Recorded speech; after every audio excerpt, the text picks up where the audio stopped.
सोमवार व्रत कथा मैं सुनाने जा रही हूँ। अमरपुर नगर में एक धनी व्यापारी रहता था। दूर दूर तक उसका व्यापार फैला हुआ था। नगर में उस व्यापारी का सभी लोग मान सम्मान करते थे। इतना सब कुछ होने पर भी वह व्यापारी अंत मन से बहुत दुखी रहता था, क्योंकि उस व्यापारी का कोई पुत्र नहीं था। दिन रात उसे एक ही चिंता सताती रहती थी। उसकी मृत्यु के बाद उसके इतना बड़े व्यापार और धन संपत्ति कौन संभालेगा। पुत्र पाने की इच्छा से वह व्यापारी प्रत्येक सोमवार भगवान शिव की व्रत पूजा किया करता था। संध्या काल को व्यापारी शिव मंदिर में जाकर भगवान शिव के सामने घी का दीप जलाया करता था। उस व्यापारी की भक्ति देखकर एक दिन पार्वती ने भगवान शिव से कही, हे प्राणनाथ, यह व्यापारी आपका सच्चा भक्त है। कितना दिनों से यह सोमवार का व्रत और पूजा नित्य नियम कर रहा है। भगवान आप इस व्यापारी की मनोकामना अवश्य पूर्ण करें। भगवान शिव ने मुस्कुराते हुए कहा, हे पार्वती, इस संसार में सबको उसके कर्म के अनुसार फल की प्राप्ति होती है। प्राणी जैसा कर्म करते हैं उन्हें वैसा ही फल प्राप्त होता है। इसके बावजूद पार्वती जी नहीं मानी।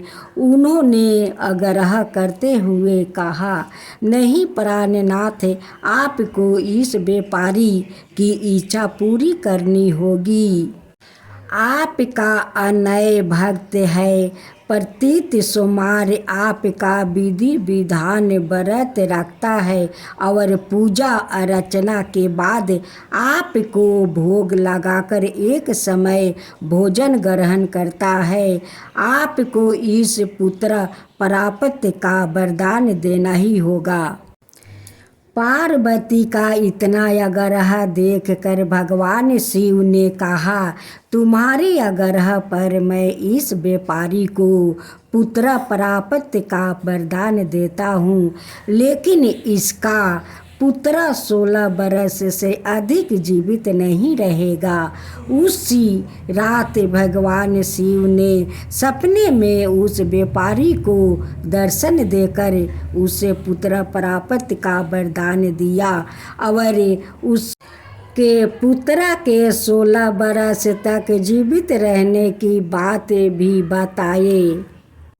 भगवान का वरदान से व्यापारी को खुशी तो नहीं हुई, लेकिन पुत्र की अल्पायु की चिंता ने उसे खुशी को नष्ट कर दिया। व्यापारी पहले की तरह सोमवार का विधि विधान व्रत करता रहा। कुछ महीने पश्चात उसके घर अति सुंदर पुत्र उत्पन्न हुआ। पुत्र जन्म से व्यापारी के घर में खुशी भर गई। बहुत धाम धूम से पुत्र जन्म का समारोह मनाया गया। व्यापारी को पुत्र जन्म की अधिक खुशी नहीं हुई, क्योंकि उसे पुत्र की अल्पायु के रहस्यों का पता था। यह रहस्य घर में किसी को नहीं मालूम था। विद्वान ब्राह्मणों ने उस पुत्र का नाम अमर रखा। जब अमर 12 वर्ष का हुआ तो शिक्षा के लिए उसे बनारसी भेजने का निश्चय हुआ। व्यापारी ने अमर के मामा दीपचंद को बुलवाया और कहा कि अमर को शिक्षा प्राप्त करने के लिए बनारसी छोड़ आओ। अमर अपने मामा के साथ शिक्षा प्राप्त करने के लिए चल दिया। रास्ते में जहाँ भी अमर अवर दीप चैन रात्रि विश्राम के लिए ठहरते थे। लंबी यात्रा के बाद अमर अवर दीप चैन एक नगर में पहुँचे। उस नगर में राजा की कन्या के विवाह की खुशी में पूरे नगर को सजाया गया था। निश्चित समय पर बारात आ गई, लेकिन वर का पिता अपने बेटे के एक आँख से कने होने के कारण बहुत चिंतित था। इस बात का पता चलने पर कहीं वह विवाह से इनकार ना कर दे, इससे उसकी बदनामी होगी। वर का पिता ने अमर को देखा तो उसके मस्तिष्क में एक विचार आया। उसने सोचा, क्यों ना इस लड़के को दुल्हा बनाकर राजकुमारी से विवाह करवा दूं। विवाह के बाद इसको धन देकर विदा कर दूंगा और राजकुमारी को अपने नगर में ले जाऊंगा। वर के पिता ने इस संबंध में अमर अवर दीपचंद से बताया कि दीपचंद ने धन मिलने के लालच में वर के पिता की बात स्वीकार कर ली। अमर को दुल्हा बनाकर वस्त्र पहनाकर राजकुमारी चंद्रिका से विवाह करवा दिया गया। राजा ने बहुत सावधान देकर राजकुमारी को विदा किया। अमर जब लौट रहा था तो सच नहीं छुपा सका और उसके राजकुमारी की ओढ़नी पर लिख दिया, राजकुमारी चंद्रिका, तुम्हारा विवाह तो मेरे साथ हुआ था। मैं तो बनारसी में शिक्षा प्राप्त करने जा रहा हूँ। अब तुम्हें जिस लड़का का तुम पत्नी बनने जा रही हो वो लड़का तो काना है। जब राजकुमारी ने अपनी ओढ़नी पर लिखा हुआ पढ़े तो उसने काने लड़के के साथ जाने से इनकार कर दिया। राजा ने सब बातें जानकर राजकुमारी को महल में रख लिया।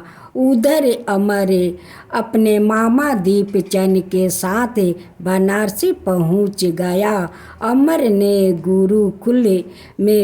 गुरुकुल में पढ़ना शुरू कर दिया। जब अमर की आयु 16 बरस पूरी हुई तो उसने एक यज्ञ किया। यज्ञ की समाप्ति पर ब्राह्मणों को भोजन करवाया और खूब अन्न वस्त्र दान किया। रात को अमर अपने कक्ष में सो गया। शिव का वरदान का अनुसार शयन अवस्था में ही अमर का प्राण परेख रूह उड़ गया। सूर्योदय पर मामा अमर को मृत्युक देखकर रोने पीटने लगा। आपस के लोग भी एकत्र होकर दुख प्रकट करने लगे। मामा का रोने विलाप करने के पर समीप से गुजरते हुए भगवान शिव और माता पार्वती भी सुने। पार्वती जी ने भगवान से कहा, प्राणनाथ, मुझे इसका रोना बिलखना मुझसे सहन नहीं हो रहे है। आप इस व्यक्ति के कष्ट अवश्य दूर करें। भगवान शिव ने पार्वती जी के साथ अदृश्य रूप में समीप जाकर अमर को देखा तो पार्वती जी से बोले, पार्वती, यह तो उसी व्यापारी का पुत्र है। मैंने इसे 16 बरस की आयु का वरदान दिया था। इसकी आयु तो पूरी हो गई। पार्वती जी ने फिर से भगवान शिव से निवेदन किया, हे प्राणनाथ, आप इस लड़के को जीवित करे, नहीं तो इसके माता पिता पुत्र की मृत्यु के कारण रो रो कर अपने प्राण को त्याग कर देंगे। इस लड़के का पिता तो आपका परम भक्त है, वर्षों से सोमवार का व्रत करते हुए आपको भोग लगा रहा है। पार्वती के आग्रह करने पर भगवान शिव ने उस लड़के को जीवित होने का वरदान दिया और कुछ ही पल में वह जीवित होकर उठ बैठा। शिक्षा समाप्त करके अमर मामा के साथ अपने नगर की ओर चल दिया। दोनों चलते हुए उसी नगर में पहुंचा जहां अमर का विवाह हुआ था। उस नगर में भी अमर ने यज्ञ का आयोजन किया। समीप से गुजरते हुए नगर के राजा ने यज्ञ का आयोजन देखा। राजा ने अमर को तुरंत पहचान लिया। यज्ञ समाप्त होने पर राजा अमर और उसके मामा को महल में ले गया और कुछ दिन उन्हें महल में रख कर बहुत सा धन वस्त्र देकर राजकुमारी के साथ विदा किया। रास्ते में सुरक्षा के लिए राजा ने बहुत से सैनिकों को भी साथ भेजा। दीपचंद ने नगर में पहुंचते ही एक दूत को घर भेजकर अपने आगमन की सूचना भेजी। अपने बेटे अमर के जीवित आपस लौटने की सूचना से व्यापारी बहुत प्रसन्न हुआ। व्यापारी ने अपनी पत्नी के साथ सवाई को एक कमरे में बंद कर रखा था। भूख प्यासे रहकर व्यापारी और उसकी पत्नी बेटे की प्रतीक्षा कर रहे थे। उन्होंने प्रतीक्षा कर रखी थी कि यदि उन्हें अपने बेटे की मृत्यु का समाचार मिले तो दोनों अपने प्राण त्याग देंगे। व्यापारी अपनी पत्नी और पुत्र के साथ नगर के द्वार पर पहुंचा। अपने बेटे के विवाह का समाचार सुनकर पुत्रवधू राजकुमारी चंद्रिका को देखकर उसकी खुशी का ठिकाना न रहा। उसी रात भगवान शिव ने व्यापारी के सपने में आकर कहा, हे श्रेष्ठ, मैंने तेरे सोमवार का व्रत करने और व्रत कथा सुनने से प्रसन्न होकर तेरे पुत्र को लंबी आयु वरदान की है। व्यापारी बहुत प्रसन्न हुआ। सोमवार का व्रत करने से व्यापारी के घर में खुशियाँ लौट आई। शास्त्रों में लिखा है कि जो स्त्री पुरुष सोमवार का विधि विधान व्रत करते हैं और व्रत कथा सुनते हैं, उनकी सभी इच्छा पूरी होती है। हे भोलेनाथ, जैसे आप उस व्यापारी को पुत्र को जीवित किया, उन पर कृपा किया, वैसे ही सबका ऊपर कृपा कीजिए। जो आपका कहानी कहे, जो सुने, जो हुक्का भरे, उन सब का ऊपर कृपा कीजिए। हे भोलेनाथ, सबका ऊपर कृपा कीजिए। हे माँ पार्वती, सबका ऊपर कृपा कीजिए।